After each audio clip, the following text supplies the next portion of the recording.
Hi, welcome to my video. My name is Rebecca Pham. This is my Achievement Gap Proposal video for SPF 301.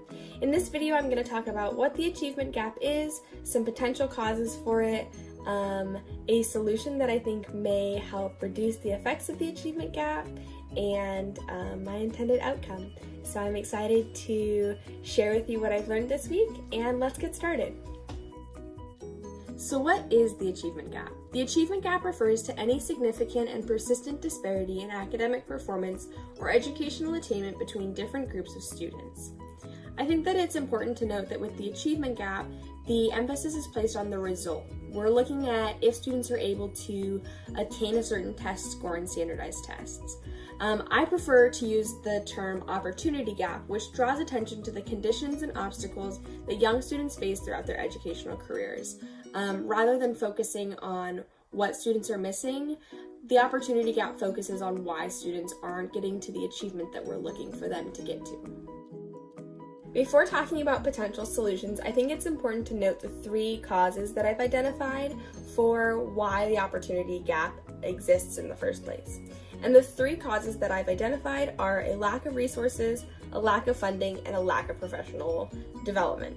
So a lack of resources is students who may not have access to technology in the classroom, all the way to maybe not having parents at home who are able to help them with their homework. I think it's unfair as teachers to expect that students are going to be able to go home and learn about their family history through their parents if both parents are working full-time. And that's just one of the many examples of a lack of resources. The second cause may be a lack of funding. Knowing that schools get their funding from the government, and that depends on the residential tax income. Students who live in lower socioeconomic status neighborhoods tend to have lower funding in their school as well, which could mean lower pay for their teachers, less budget for resources in the classroom or extracurricular activities, and beyond. And the final one is lack of professional development. When districts are so desperate to hire teachers, they often hire under emergency circumstances and put the teachers through emergency training. So there are adults who are teaching classrooms who may have never had teaching experience, and they're learning the curriculum right alongside their students, and this can lead to a great disparity in educational quality if a teacher is also learning the content alongside the student. Growing up, I went to a school that was in a lower income neighborhood, and fortunately I had scored well enough on a test in second grade that I was put on an advanced track that lasted from 3rd through 8th grade. In these classes, I was working on critical thinking skills and deeper development than my peers that were in the same grade level. In 8th grade, I chose to apply for a variance to go to a high school that would offer me more challenging academic courses. If I had gone to the high school that was closest to my home, I would have taken their most challenging course by the first semester of my sophomore year, and therefore would have spent 2.5 years taking courses just to fill time and not to further my academic career. I've included a picture of me with a classroom when I was at my high school taking a challenging academic course.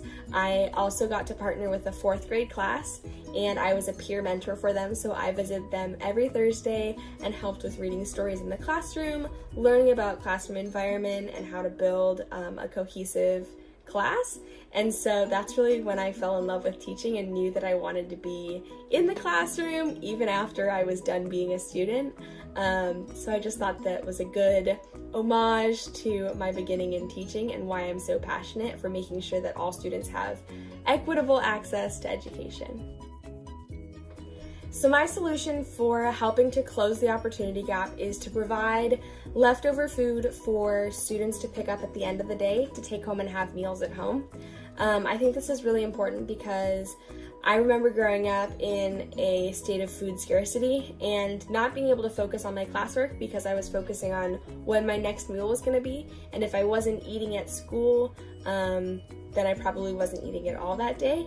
So the process for implementing this program would first be to gain the approval and support of my administrators, Then I would want to gather resources, so this would probably be the packaging for the meals to go home with students. Ideally, I would love to see reusable packaging that students could bring back each day and refill. And then if everything goes well, I think we would move on to distribution. The top 3 obstacles that I could foresee with implementing this program would be not having enough food for all of the students who need it, not having the resources available to package all of the food, and not having administrative support. By implementing this program, I hope to reduce food scarcity in my school. I hope to promote better focus in the classroom because students will be well fed and nourished and ready to learn. And I hope to improve involvement with families. I think that it can be really embarrassing to be involved in a classroom when you are working full-time or you don't have the resources to provide like other families do. So I want to make sure that it's an equitable environment for all children and their families. Implementing an end of the school day meal service is important to me and important to closing the opportunity gap because a student who's hungry won't be interested in focusing on long division. They'll be focusing on when their next meal is. I personally had friends who dropped out of after school sports because they didn't have enough food and therefore were too lightheaded to complete workouts, and I think it's absolutely unacceptable that a student should have to sacrifice after school activities because of not being able to meet a basic need in their life. I appreciate you taking time to listen to and view my presentation. If you'd like to view more resources about the opportunity gap and steps we can take to close it, I've linked 2 resources in this PowerPoint for you as well.